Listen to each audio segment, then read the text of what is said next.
बहन, तुम्हारे ससुराल वालों को सबक सिखा कर ही रहेंगे। नेहा के पिताजी 3 महीने से बीमार चल रहे थे।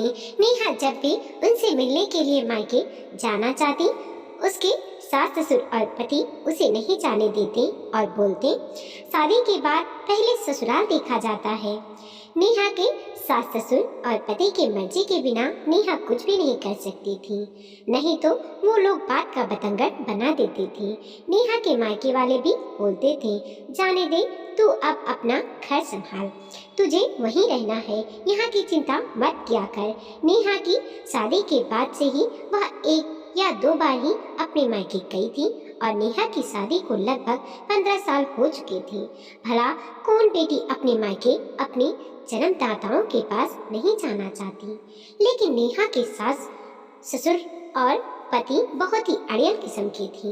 वह नेहा को दबा कर रखते थे और नेहा के माता पिता भी उसे समझाते रहते थे कि जाने दे, तुझे वही जिंदगी गुजारनी है। नेहा के 2 बच्चे भी थे जो कि कभी नानी के घर नहीं जा पाए थे, सिर्फ अपने दादा दादी और पिता के कारण। जबकि नेहा की ननद हर साल अपने मायके आती थी।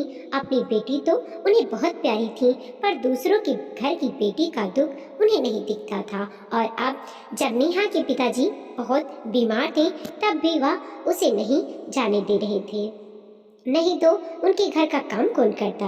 नेहा का मन बहुत घबरा रहा था। एक दिन नेहा की भाभी का फोन आया कि पिताजी बहुत सीरियस हैं। नेहा का दिल नहीं माना। वह तुरंत अपने सास के पास गई और बोली, मुझे मायके जाना है, मेरे पिताजी बहुत सीरियस हैं। तो सास बहुत ही बदतमीजी के साथ बोली, सीरियस है, मरे तो नहीं ना, जाकर भी क्या करोगी, अब तो वह बचने वाले नहीं, कुछ दिनों के बाद ही जाना। नेहा को बहुत जोर का गुस्सा आया। वह बोली, आप लोग इंसान नहीं है, मैं अपने मायके जा रही हूँ, जो करना है कर लेना। नेहा के बच्चे स्कूल गए थे, लेकिन नेहा के पास समय नहीं था उनके आने का इंतजार करने का।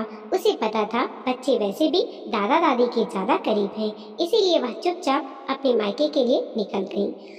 जाते वक्त उसके पति ने बोला, ठीक है, तुम हमारी इजाजत के बिना जा रही हो तो अब लौटकर इस घर में आने की जरूरत नहीं। नेहा ने कुछ नहीं सोचा, बस वह चली गई। नेहा के मायके पहुंचने से पहले ही उसके पिताजी की मृत्यु हो गई। नेहा को बहुत दुख हुआ कि वह समय रहते अपने पिता से मिल नहीं पाई और उसे इस बात पर गुस्सा भी आ रहा था कि उसने जो हिम्मत आज दिखाई, वह हिम्मत उसने कुछ दिन पहले क्यों नहीं दिखाई। खैर, पिताजी की अंतिम क्रिया कर दी गई। उसके ससुराल से औपचारिकता निभाने उसका पति आ गया। जब सारा कुछ समाप्त हो गया तो नेहा का पति घर जाने लगा, तो नेहा ने भी उसके साथ जाने के लिए होने लगी। लेकिन उसके पति ने बोला, तुम अपनी मर्जी से तैयार होकर अपने मायके आई थी बिना हमारी इजाजत के, इसीलिए अब तुम यहीं रहो, हमारे घर में आने की जरूरत नहीं है। नेहा को सुनकर अटपटा लगा कि यह कैसी बातें कर रहे हैं, लेकिन वह नेहा को लिए बिना चला गया। उसके पति के जाने के बाद उसके भाई ने उसकी सास ससुर को फोन लगाया और सारी बात बताई, तो उन्होंने बोला, ठीक है तो किया मेरे बेटे ने, जब वह हमारी इजाजत के बिना मायके गई है तो वहीं रहे, उसे यहाँ आने की जरूरत नहीं। नेहा के भाई को बहुत तेज गुस्सा आया, कैसे लोग हैं यहाँ, एक बेटी को उसके पिता के अंतिम समय में मिलने नहीं आने दिया और अब बकवास कर रहे हैं। नेहा के भाई ने बोला, अब नेहा अपने ससुराल नहीं जाएगी, यहीं रहेगी, एक तो गलती की, ऊपर से बकवास किए जा रहे हैं। इस पर नेहा की माँ ने बोला, कैसी बातें कर रहा है बेटा, अब वही नेहा का घर है, उसको वहीं जाना पड़ेगा। ऐसा कर, तू कल नेहा को लेकर वहाँ चला जा, उन लोगों को मना ले, नहीं तो नेहा का घर बर्बाद हो जाएगा। इस पर नेहा के भाई ने बोला, कैसी बातें कर रही हो माँ, 15 साल हो गए हैं नेहा की शादी को, 2 बच्चे हैं उसके, लेकिन फिर भी उसका पति ऐसा व्यवहार करता है जैसे कल उसकी शादी हुई है और नाटक करता है। आज तक कितनी बार नेहा आई है अपने मायके, हम जितना दबते गए वह लोग उतना ही दबाते गए।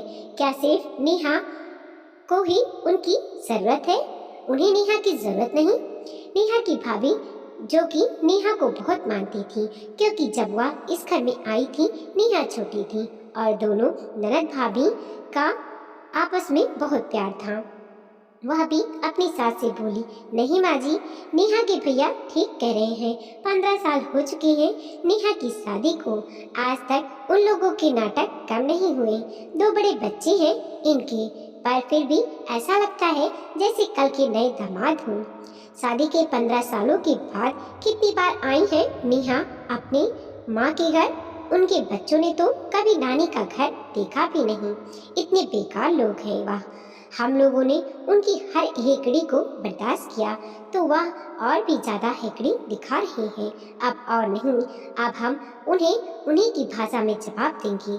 आप यह मत सोचिएगा कि मैं नेहा दीदी का घर तोड़ने की बात कर रही हूँ, यह जरूरी है। नेहा को समझ नहीं आ रहा था कि वह क्या बोले, क्योंकि उसके भाई भाभी भी अपनी जगह सही थे। सारी गलती उसके पति और ससुराल वालों की होने के बाद भी उन्हें ही गुनहगार ठहराया जा रहा है। नेहा को अपने बच्चों की चिंता थी, बाकियों से तो उसको कोई खास लगाव नहीं था। सिर्फ एक नाम का रिश्ता निभा रही थी, लेकिन नेहा के बच्चे भी अपने दादा दादी के ज्यादा करीब थे।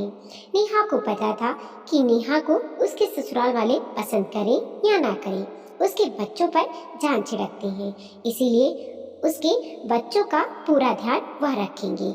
इसीलिए नेहा ने अपनी माँ से बोला, माँ, भैया भाभी सही कह रहे हैं, मैं तंग आ गई हूँ ऐसा एक तरफा रिश्ता से जिसे मैं अकेले निभा रही हूँ। वह लोग तो ऐसा करते हैं जैसे मेरे ऊपर एहसान कर रहे हैं, और अब नहीं। नेहा की माँ ने बोला, जैसा तुम लोगों को ठीक लगे। उधर नेहा के ससुराल वाले सोच रहे थे कि अब नेहा के मायके वाले आएंगे उन्हें मनाने, और फिर वह उन्हें 4 बातें और सुनाएंगे, और वह लोग नेहा के भाई भाभी का इंतजार कर रहे थे। लेकिन पूरा हफ्ता बीत गया, ना ही नेहा के भाई भाभी आए, ना ही नेहा का कोई फोन आया। अब उन लोगों को अजीब सा लग रहा था।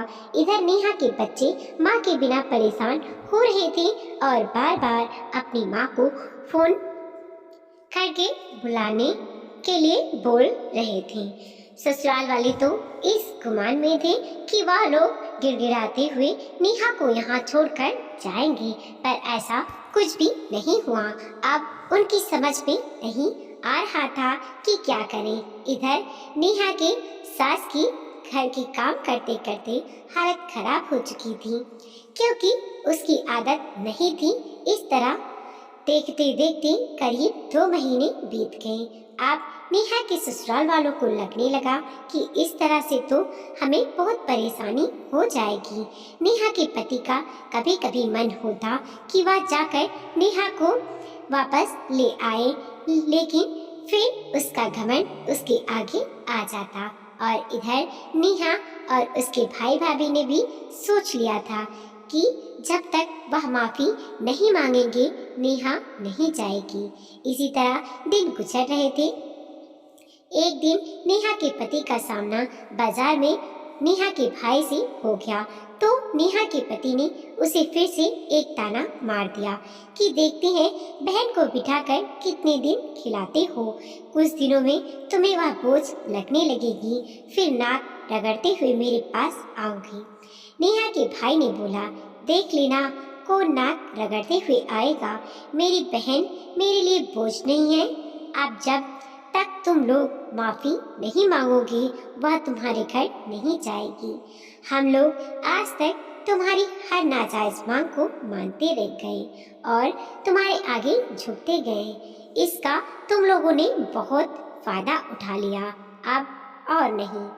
अब तुम्हारी बारी है, और एक बात तो तय है, यदि तुम लोगों ने खुद आकर अपनी गलती की माफी मांगकर नेहा को इज्जत से अपने घर नहीं लिया तो नेहा तुम्हारे घर कभी नहीं आएगी, यह मेरा वादा है। रही बात बच्चों की, तो जब उन्हें समझ आएगी कि वह खुद अपनी माँ के पास आ जाएंगे।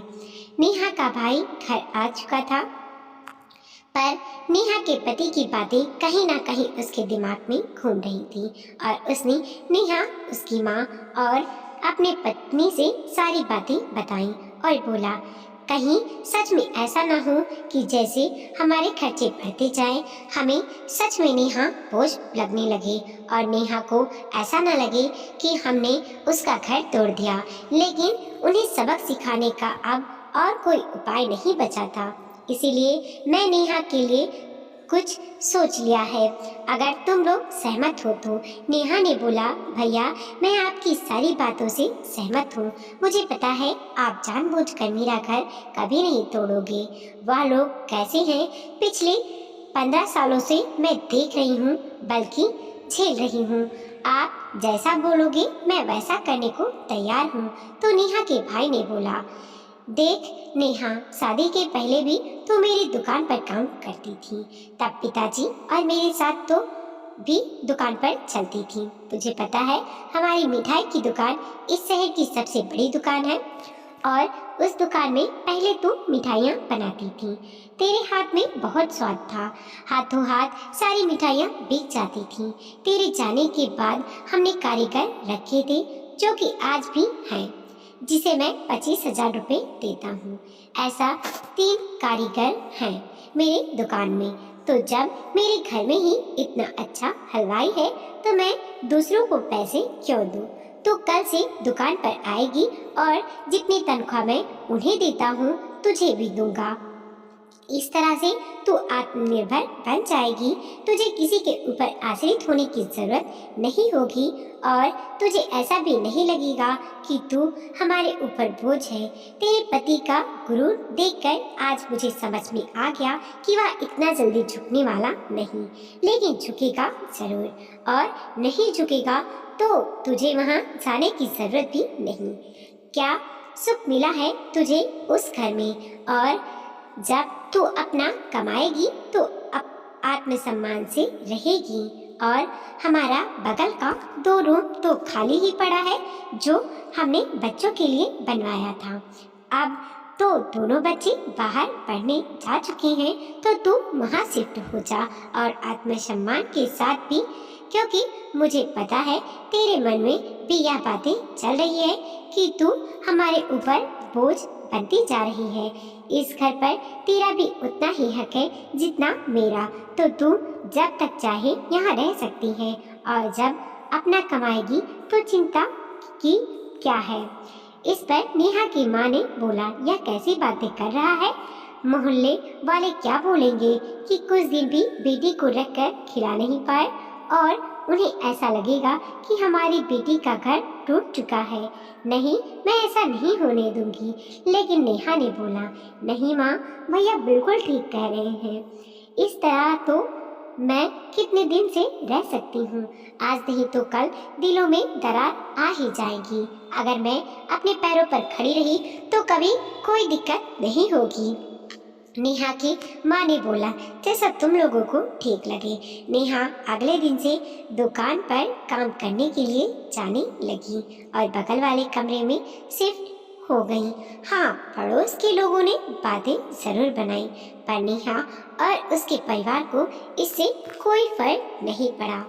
लोगों का तो काम ही है बोलना, यह सोचकर उन्होंने ध्यान ही नहीं दिया, क्योंकि उन्होंने तय कर लिया था कि अब नेहा के ससुराल वालों को सबक सिखा कर ही रहेंगी।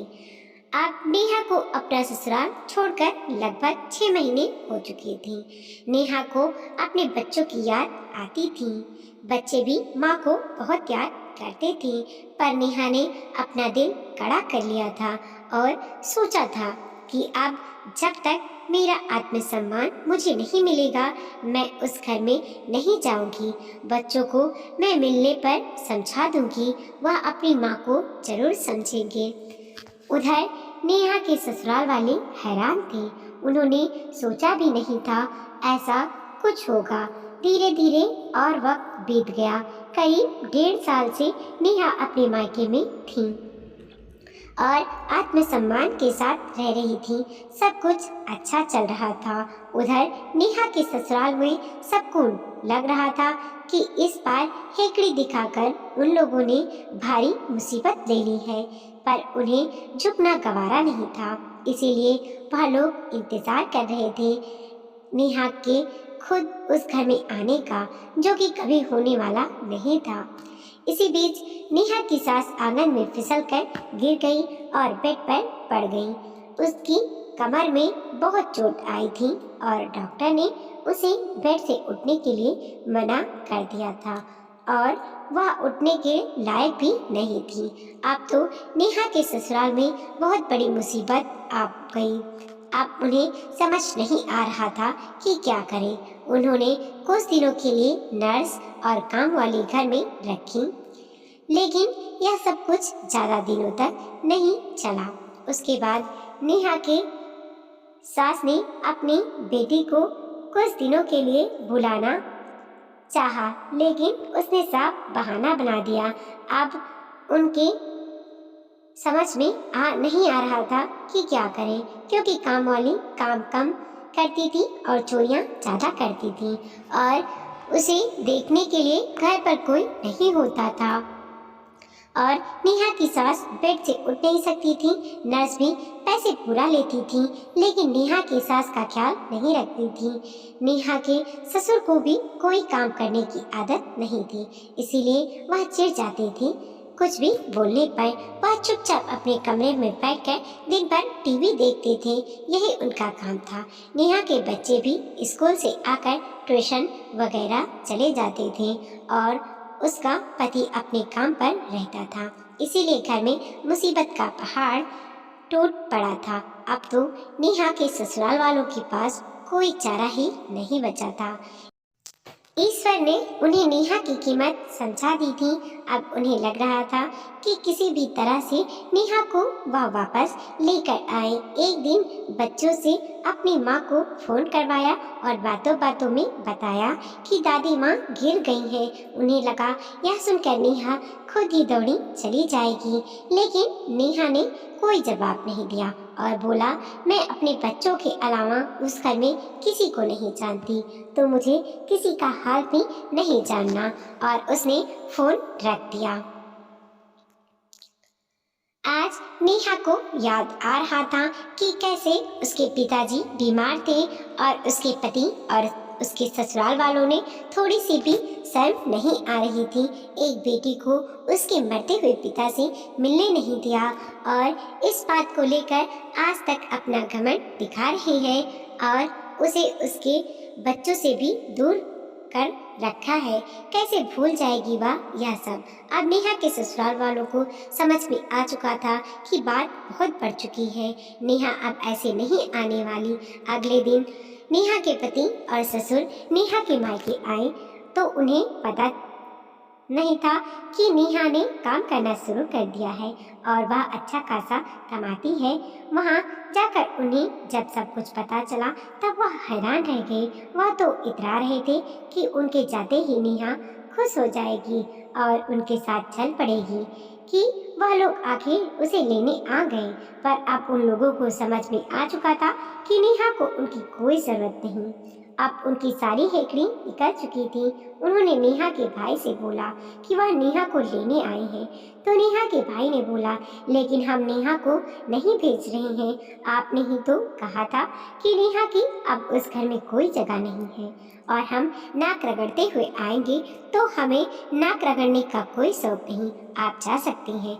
तो नेहा के पति ने कहा, नेहा से चुपचाप अपने घर चलो। नेहा ने बोला, तुम कौन हो? मैं नहीं जानती। इस पर नेहा के ससुर ने बोला, कैसी बातें कर रही हो बहू, अपने पति को नहीं पहचानती? तो नेहा की भाभी ने तुरंत बोला, कौन सा पति जिसने 1.5 साल से अपनी बीवी का एक बार भी हाल चाल भी नहीं लिया, और कौन सा ससुराल जो एक बेटी को उसके मरते हुए पिता से मिलने जाने के लिए इतनी बड़ी सजा दे दी कि वह अपना ससुराल छोड़ दे। नेहा नहीं जानती आप लोगों को, आप लोग जा सकते हैं, कहकर नेहा की भाभी नेहा को लेकर अंदर चली गई। नेहा का भाई भी गुस्से में वहां से चला गया। अब बस नेहा की माँ वहां पर बैठी थी। उसने बोला, भाई साहब, आप लोगों ने यह सही नहीं किया। मेरी बेटी को उसके बच्चों से 1.5 साल तक दूर रखा और अब आप उसे लेने आए हैं। हमें बहुत अच्छे से पता है आप उसे क्यों लेने आए हैं, क्योंकि आज आपको उसकी ज़रूरत आन पड़ी है।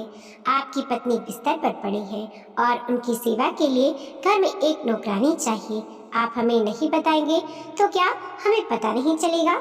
नेहा आप लोगों के साथ बिल्कुल नहीं जाएगी। आप लोगों ने नेहा के साथ अच्छा नहीं किया है। 15 साल तक उसकी जिंदगी तबाह करके रखी थी। आज मैं जब अपने बच्चों को खुश देखती हूँ तो मुझे बहुत अच्छा लगता है। आप लोग जा सकते हैं। अब नेहा के ससुर और पति को समझ में आ चुका था कि मामला बहुत बिगड़ चुका है। उन्हें कोई रास्ता समझ में नहीं आ रहा था। उन्होंने बोला, हम आपकी सारी शर्त मानते हैं, हम माफ़ी मांगने को तैयार हैं। उन लोगों ने नेहा, उसके भाई भाभी और माँ से हाथ जोड़कर माफ़ी मांगी और बोला, अब तो अपने घर चलो, हम अपनी गलती मानते हैं। इस पर नेहा ने बोला, नहीं, अभी तुम्हारी माँ ने अपनी गलती नहीं मानी। पहले उन्हें फ़ोन लगाओ, उनसे बोलो मुझे और मेरे परिवार से माफ़ी मांगे। उसके बाद मैं सोचूंगी मुझे आना है या नहीं। नेहा के पति के पास कोई चारा नहीं था। उसने अपनी माँ को फोन लगाकर सारी बातें बताई। नेहा के सास ने समझ लिया कि अब माफी मांगने के अलावा उनके पास कोई चारा नहीं है। उन्होंने भी नेहा और उसके परिवार से माफी मांगी। अब नेहा ने बोला, ठीक है, मैं तुम्हारे साथ चलने को तैयार हूँ, लेकिन उसके पहले तुम्हें एक वीडियो बनाकर मुझे और मेरे परिवार को सेंड करना पड़ेगा कि तुम लोगों ने मेरे साथ क्या किया और आज तुम लोगों ने मुझे किस स्तर पर लेकर जा रहे हो और मेरे साथ अब कोई नाइंसाफी नहीं होगी, ताकि भविष्य में तुम लोग फिर से मेरे साथ कभी ऐसा करने की सोचो भी ना, क्योंकि मैं तुम लोगों पर रत्ती भर भी भरोसा नहीं करती। किसी की फितरत नहीं बदल सकती, लेकिन हाँ, मैं अपना पक्ष तो मजबूत कर सकती हूँ ना। इसीलिए पहले वीडियो बनाओ और मेरे भैया भाभी, माँ और मुझे सेंड करो। नेहा के ससुराल वालों के पास कोई चारा नहीं था। उन्होंने अपनी गलती मानते हुए वीडियो बनाई और सेंड किया। अब नेहा अपने पति के साथ जाने को तैयार थी। नेहा के मन में सिर्फ अपने बच्चों से मिलने की खुशी थी और कोई खुशी नहीं थी। और नेहा के भाई ने जाते जाते नेहा से बोला, कोई भी जरूरत आन पड़े तुरंत अपने भाई भाभी और माँ को याद करना और बिना सोचे हमारे पास आ जाना। हम हर कदम पर तुम्हारे साथ हैं। नेहा ने बोला, हाँ मुझे पता है, लेकिन यह भी पता है कि आप सबको उनकी अहमियत पता चल चुकी है, तो ऐसा कुछ नहीं होगा। वीडियो को लाइक कीजिए, कमेंट कीजिए और अपने दोस्तों के साथ जरूर शेयर कीजिए। चैनल पर नए हैं प्लीज़ सब्सक्राइब कीजिए और देखते रहिए मोटिवेशनल स्टोरी।